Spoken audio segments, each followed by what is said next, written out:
Vamos a conversar hoy día sobre la intermediación de la albacea entre los vivos y sus predecesores, ¿no? Sus parientes en general, pero en realidad es la comunidad toda. Para ello voy a recurrir a un autor, voy a presentar a Bascope, que hace un estudio de los valles andinos de Cochabamba. Él explica que la llegada de la muerte en este lugar es esperada y preparada de una manera adecuada. Y es un momento incluso mucho más importante que se vive. Entonces se hace todo lo necesario, material y espiritualmente, para ese momento, ¿no? Entonces lo importante es morir bien, ser bien atendido en la muerte y después de la muerte. Bien, por otro lado, la muerte se va a hacer presente, pero también si recordamos nosotros mismos lo que tenemos ascendencia andina, sabemos por los que nos han contado, por cuentos, y si somos estudiosos, pues porque hay mucha información también sobre ello, ¿no? La muerte se va a hacer presente, se dice que el alma va a recorrer sus pasos, pero por otro lado también porque aparecen ciertas aves o ciertos insectos, incluso en la producción de cultivos o en el estado de los alimentos, en las aguas e incluso en los aires. Aquello nos está diciendo que alguien ya va a partir, ¿no? En el caso del estudioso que les he mencionado son los chatilis los que van a dar cuenta de esta evidencia. Y para retomar nuestros ancestros, porque cuando analizamos el Saupiato, vamos a recurrir a la sabiduría andina de la cual procedemos, ¿no? Nuestra sabiduría ancestral, porque también tenemos como objetivo de colonizar el saber. Recordando en el capítulo 9 de los manuscritos de Guarachirí, se lee que Payacaca, luego de vencer a Guayayo, ¿no? Se asienta en esas tierras y va a establecer sus festividades, ¿no? Da indicaciones de qué se va a hacer. Es así, y a esta fiesta van a acudir poblaciones de diversos lugares. A la víspera de su llegada, si les han perdido un pariente durante el año, lo van a llorar y le van a dar comida desde ese entonces. Y en el santuario van a sacrificarle a Pariacaca una llama pequeña o un saco de coca, ¿no? ¿Por qué? Porque los van a mandar con Pariacaca. Esa es su idea. Y de acuerdo a lo que va a ver Iñanca, que es un sacerdote de esos tiempos, va a una autoridad religiosa, ¿no? Va a ver en el corazón qué cosa es lo que ha sucedido con ese muerto, por qué se va. Si encuentra que está bien, pues no hay problema para sus parientes y la comunidad, pero si dice que hay algo que lo ha contaminado, de alguna responsabilidad que no ha resuelto, la comunidad tiene que hacerse cargo. Esto evidencia evidentemente esa sabiduría ancestral tan venida a menos en la sociedad occidental, donde al contrario no se tiene que hablar nada mal del muerto, ¿no? Bien, varios siglos han pasado. La cultura occidental, y la religión católica en particular, ha impregnado su sello en las costumbres ancestrales. La sabiduría originaria en relación con sus muertos y la responsabilidad de sus parientes va tomando otras formas institucionales, vinculados con la legalidad y la herencia del legado que el fallecido ha logrado en vida. En la cosmovisión andina, los que mueren pasan a otra condición y estos están presentes en sus ceremonias. Ayer y en otras exposiciones las hemos escuchado, ¿no? No es que se vayan y desaparecen, no, están presentes de otro modo, pero están, ¿no?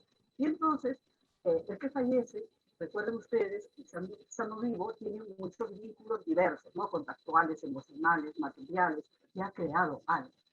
Entonces, las culturas van a crear diferentes dispositivos para que se reconstituya ese tejido que en ausencia del muerto va a sufrir una transformación, ¿no? Entre ellos, por ejemplo, las festividades son parte de esos rituales que reconstituyen el tejido.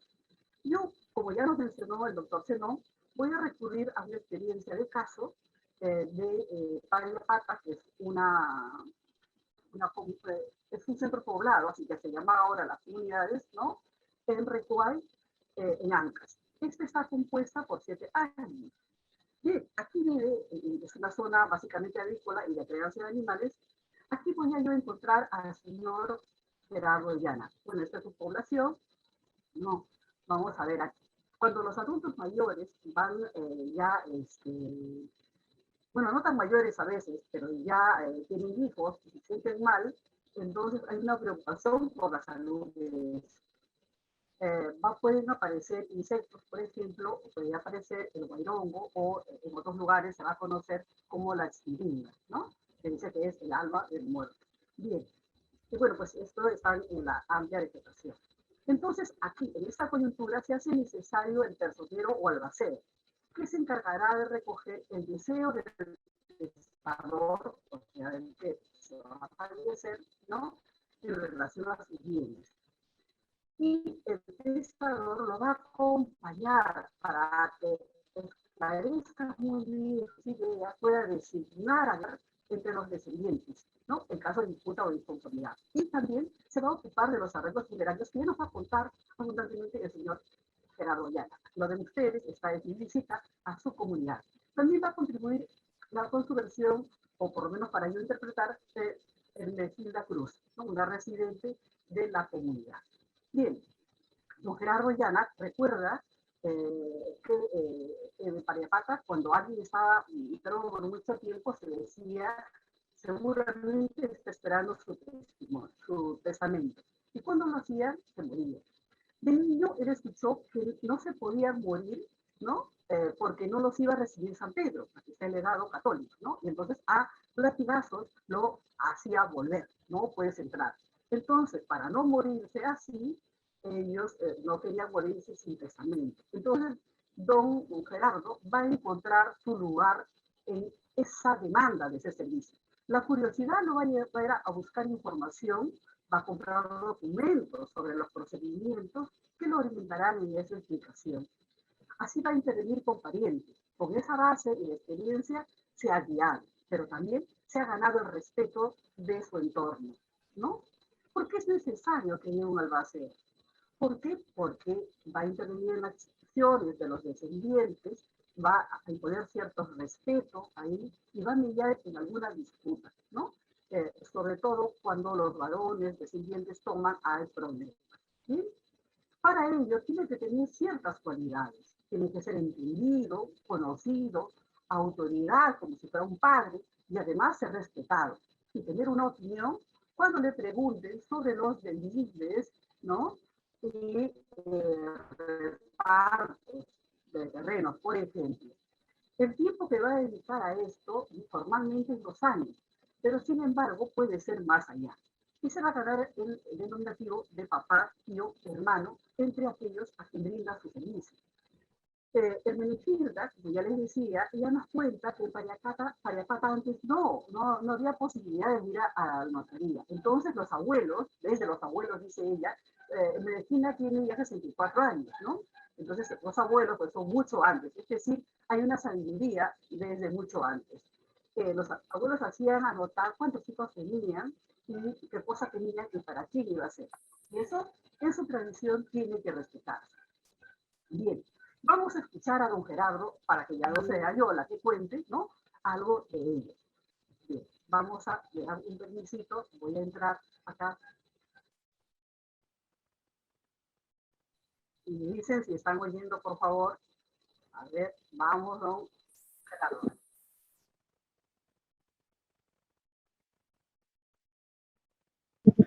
Primero era que ya se entrevistábamos con sus padres o con su esposa o con su esposo de un familiar que estaba ya en moribundo.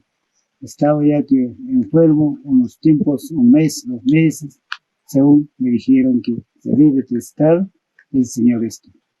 Entonces me acudí, agarré mi papel, lapicero y entré a hacer el primer datos del testamento, en el cual ya hice el primer nombre del moribundo, que cuántos años tenía, en qué sitio vivía, en qué casa vivía, y así, entonces entramos a detallar ya directamente, hacer un testamento en forma autógrafa se llamaba, pero hoy en día yo creo que ya no interesa mucho eso. Entonces era el primer testamento a ser hijo de quién era y qué se llamaba él, qué nombre tenía, sus apellidos, todo. Al final decía cuántos años tenía él y así se empezaba el testamento. Uno era declaro, o primero declaro ser en nombre del quien está testándose. Por ejemplo, acá hay un compadre puede decir, Purificación Ramírez Cigüeñas, que sí, con usted. 2. Declaro que soy creyente a la religión católica en cuya creencia he vivido y protesto morir. 3. Declara con quién él está casado, de católico o civil. Entonces menciona el nombre de su esposa y así, de tal, de tal. Y al cuarto ya declara que él es creyente al idioma castellano o quechua. El quinto entra directamente ya que él tiene bienes o enseres o viviendas o tantos hijos, todo ello. Y enseguida se protesta ya a hablar de los inmuebles que tiene él como casas, como chacras, como otros así animales, herramientas o algo que tiene en su propia vivienda. ¿Cuántos hijos ha procreado durante su matrimonio de estar de conviviente o casado con su esposa? Luego ya entra ya a detallar de un canto para poder ya definir cuántos hijos está dejando, cuántos vivos, cuántos muertos, cuántos varones, cuántas mujeres, que son forzosos para él. Y la señora o el señor también está ahí cumpliendo todos los deberes de enterrar, de servir a sus hijos. Vamos a continuar, dejo de compartir y ayudo con el PPT para que también sea un poquito más ameno. A ver, no me deja salir. No, ya está. Volvemos a nuestro PPT. Compartir, porque voy a ir enlazando, ¿verdad? Ya hemos dicho que interesante son tierras de esos lugares. Bien, ¿cómo lo buscan a don Gerardo? Pues cuando ya hemos dicho, cuando están enfermos, y por ejemplo, si es el padre, va a ser la esposa y el hijo mayor el que lo busca. Y como queda la esposa viva, también alguna vez puede ser el hijo o ella misma que le pida que le haga este servicio. Y la albacea tiene varias tareas. Voy a compartir algo, quizás no todo por el tiempo, pero yo creo que es necesario, de todas maneras, escuchar a el Estado. En antropología, eso es muy importante. Entonces, por eso corté para poder compartir esta otra parte. De toda manera. El sexto, el séptimo ya entra en que ya los inmuebles como chacras, como bienes de la casa, herramientas, animales y otros, ¿cómo lo dejan? Entonces preguntamos o pregunto al señor Morimundo, dice que tal vaca puede quedar para mi tal hijo, que tal chacra puede quedar para mi tal hijo, o tal hijo, o tal hijo, ya especificando ya nombre por nombre. Después lo deja todo ya arreglado y últimamente deja ya también su personero, quién puede ser que a él lo debe servir hasta 1 año o 2 años. Entonces a mí me dejaron como personero, que tal mi compadre, tal o tal familia, se queda como personero o mi albacea. Entonces la actitud del albacea es hacerlo cumplir de un canto desde el que murió el morimundo, de ahí es un momento, el albacea empieza a hacer disposiciones. Hace disposiciones, agarra su papelito y hace las anotaciones, qué de cosas se va a necesitar durante el entierro que se va a proceder. Primero hay que hacerlo para su misa realmente que se necesita. De ahí enseguida se necesita unos, diríamos, de listones para poder ya hacer las compras, qué de cosas faltan. Primero el ataúd, los vestidos, la mortaja, una cosa, otra cosa, de un canto, ¿no? Llegamos a hacer ya las compras y enseguida también para hacer un buen comelón se lo prepara un listón para poder hacer compras, qué de cosas se va a cocinar, qué cosas se va a hacer durante el velorio, qué cosa se necesita y qué cosa está también ya necesitando para más. Sé que hay entre velas, ceras, cirios, hasta alcohol, coca, cigarro, todo uno hay que anotarlo y después de anotarlo ya entonces se hace la compra. En tanto, y se celebra el velorio en la noche o 2 noches y así sucesivamente hasta su entierro. Para el entierro ya viene la misa, pago del entierro a la sepultura, todo ello, y se va al cementerio para poder ya ver dónde, en qué lado van a escarbar su pozo. Después de eso ya se ve con las autoridades el entierro y listo, en la tarde la comelona que se ha preparado se lo sirve a toda la gente que estamos acompañando. Enseguida, al día siguiente, también se lo hace otro lavado de sus vestidos, lavado de todos los inmuebles, las herramientas, una cosa, otra cosa. Entonces ya también esa noche se vela, igualito como en el cuerpo. Les jala un poco de vestidos como un cuerpo de final y se lo vela hasta medianoche.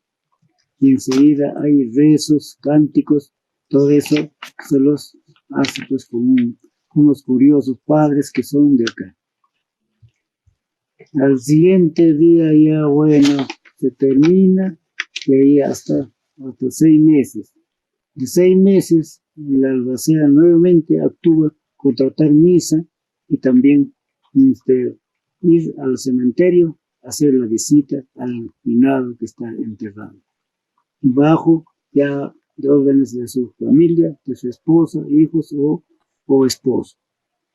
Enseguida ya venimos también para el año.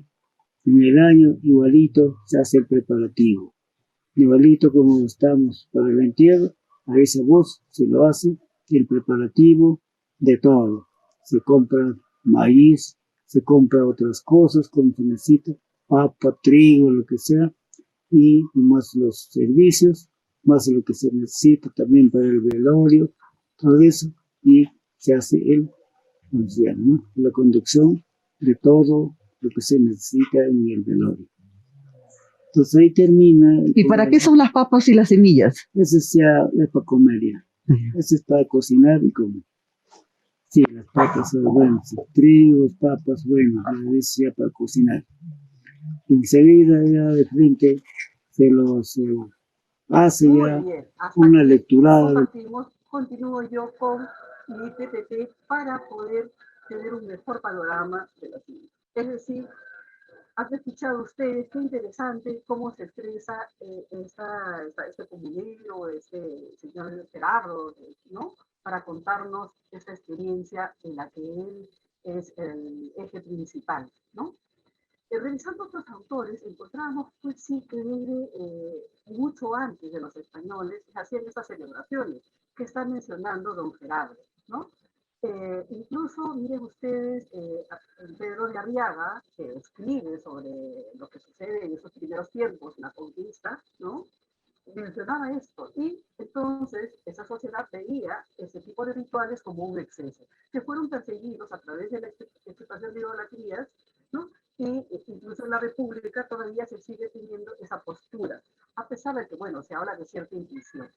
Bien, entonces estamos viendo que la comida es un símbolo muy importante. Ya Salas Carreño ha escrito, por ejemplo, sobre que cuando uno come, está también por las sustancias que ingiere, con el otro adquiriendo cierto parentesco. Es otro tema interesante para ver, pero lo que queremos es centrarnos ahora en el momento de la partida, cómo este compartir, que tiene que ver con la solidaridad, la cooperación, el AINI, también está relacionado. Entonces la vida está relacionada con la muerte. Es una celebración la partida. Por eso dice don Gerardo, un comilón con un listón que tiene que ser, no es una lista, ¿no? Entonces, el que no entiende bien está dándose a una gran lista de muchas cosas, donde menciona justamente muchas semillas que van a ser para los preparativos de comida abundante, y también habló de licor.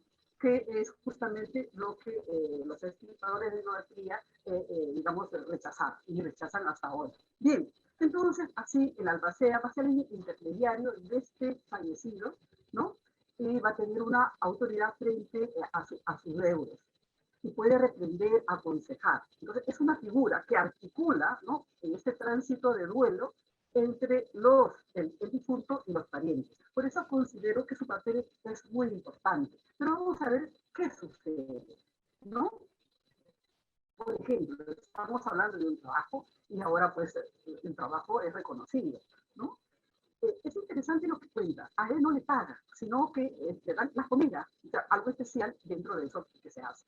A alguien le podría dar, pero es voluntario, 20 o 30 soles. Y entonces es un trabajo más de solidaridad. Ahora, ¿cuánto tiempo dedica? Estando vivo, el que va a fallecer puede ser en la tarde, en la noche, y lo que más le demanda tiempo es si hay bienes solares que va a dejar a su descendiente, ¿no? Va a demorar, pero en general dice, no se demora más de 3 días. Y cuando ya no está el testador, es decir, el que ha fallecido, va a acompañar a los repartos de terrenos, los enlindes o los pastos. Esas indicaciones están revestidas de autoridad del padre fallecido. Esta, formalmente, como hemos dicho, puede durar 2 años, pero en algunos casos se prolonga hasta 4 o hasta un poco más de tiempo, dependiendo de los solicitantes. Aquí es necesario, cuando los científicos sociales estudiamos también estos temas que muchas veces pueden ser parte incluso de nuestra propia cotidianidad, encontrar qué cosa está pasando en una sociedad donde ya hemos escuchado a muchos autores, pues tenemos un capitalismo, un interés, un individualismo. Eso también se nota en Pariapat, ¿no? O sea, las generaciones van migrando, van adquiriendo otro tipo de costumbres. Bueno, antes había personas más entregadas y eso ya se está haciendo algo difícil, ¿no? Pero sin embargo hay algunos que todavía le piden apoyo a don Gerardo, pero él encuentra que hay ciertos problemas, que como que no siguen esta función tan importante. Sí, entonces cuando yo le pregunto por qué cree que es así, él desde su perspectiva nos dice porque viven por vivir y mueren como mueren, ¿no?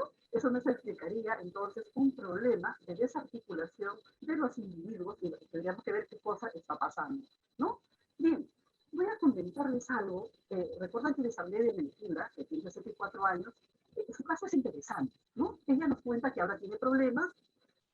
Cuando era niña, ella estuvo con su padre le enseñó qué territorios tenían, qué terrenos, etcétera, hasta dónde brindaban, pero bueno, pues era niña, ¿no?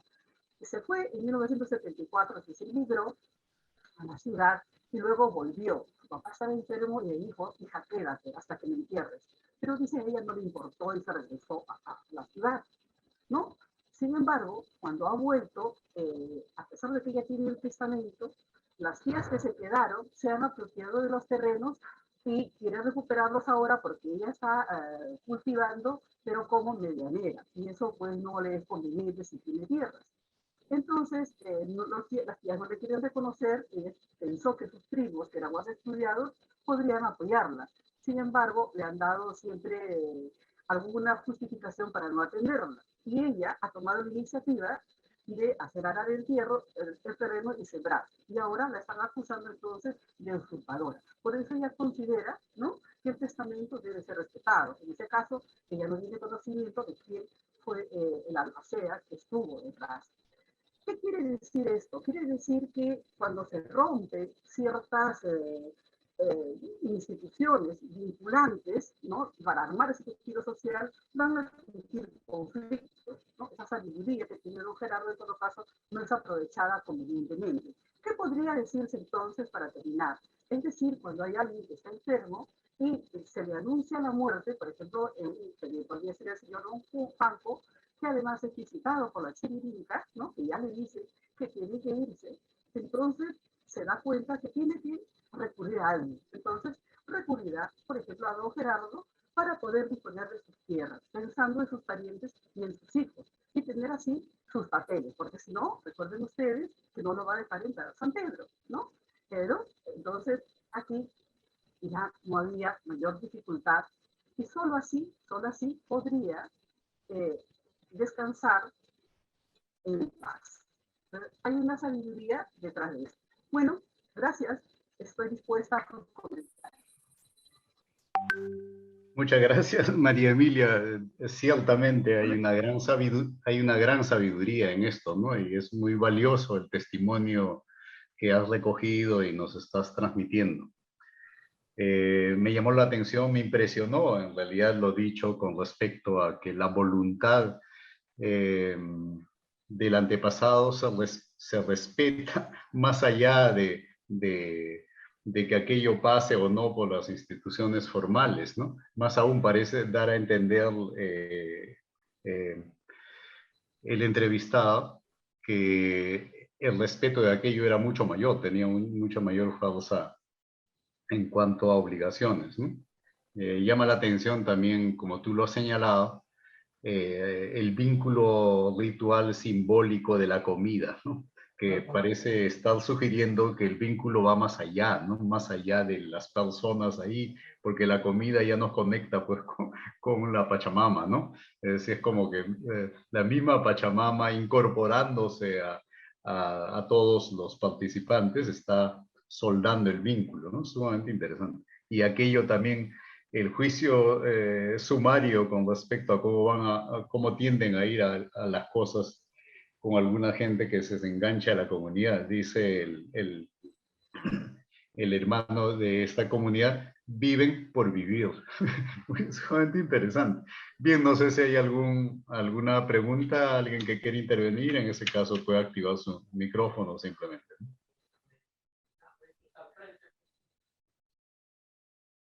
Si no fuera el caso, tal vez tú misma, María Emilia, si quieres acotar algo al respecto. Muchas gracias. Bueno, si no hay preguntas, porque es un tema fuerte también.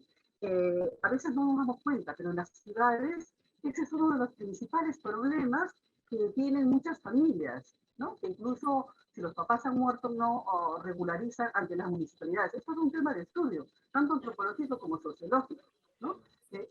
Como les digo, esta sabiduría es importante y muchas veces no nos damos cuenta cuán necesaria es en nuestro entorno, saber que existe una sabiduría que sucede y que podemos hacer uso de esta en el diálogo para que no haya conflictos. Sería interesante buscar cuántos conflictos tiene el Poder Judicial que justamente preceden a este tipo de situaciones que hemos mencionado. Como ya les decía, y gracias por la palabra, es que el Chopiato, cuando reflexiona sobre diferentes temas, cada quien hace su investigación por donde le llame, ¿no? Su inquietud, es rescatar nuestra sabiduría. Entonces mi aporte en este pequeño momento ha sido esa, ¿no? Motivar a esas instituciones que tenemos nosotros dentro de nuestras raíces, aquello que es importante para nuestra vida y que podemos hacer uso y no nos damos cuenta de su vínculo con lo ancestral. Soy docente universitario, he enseñado, ya no enseño en la Universidad Villarreal.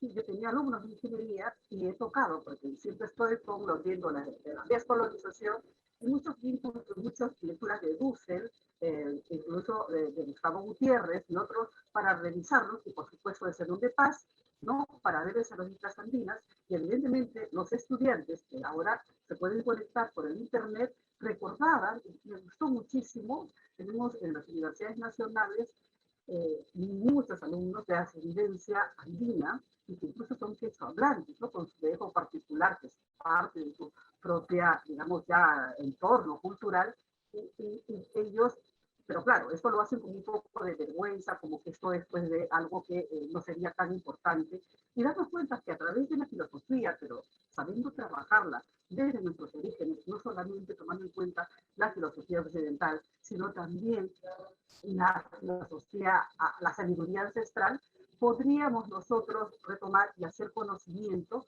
¿no? Para construir un nuevo país con una nueva sabiduría, ¿no? Rescatando justamente y contrastando más bien con aquello que desde lo occidental más bien ha sido dañino y que está contribuyendo a la propia destrucción de la humanidad. ¿No? Yo creo que en ese sentido es más bien mi aporte a partir de esta pequeña contribución. No quiero quitar más el tiempo porque sé que hay más ponencias. Dejo la palabra. Muchas gracias. Muchas gracias a ti, María Emilia. Es sumamente interesante y ahí este material, claro, luego va a estar disponible seguramente y hará su camino ya pues como ocurre todo lo que se inserta en la red.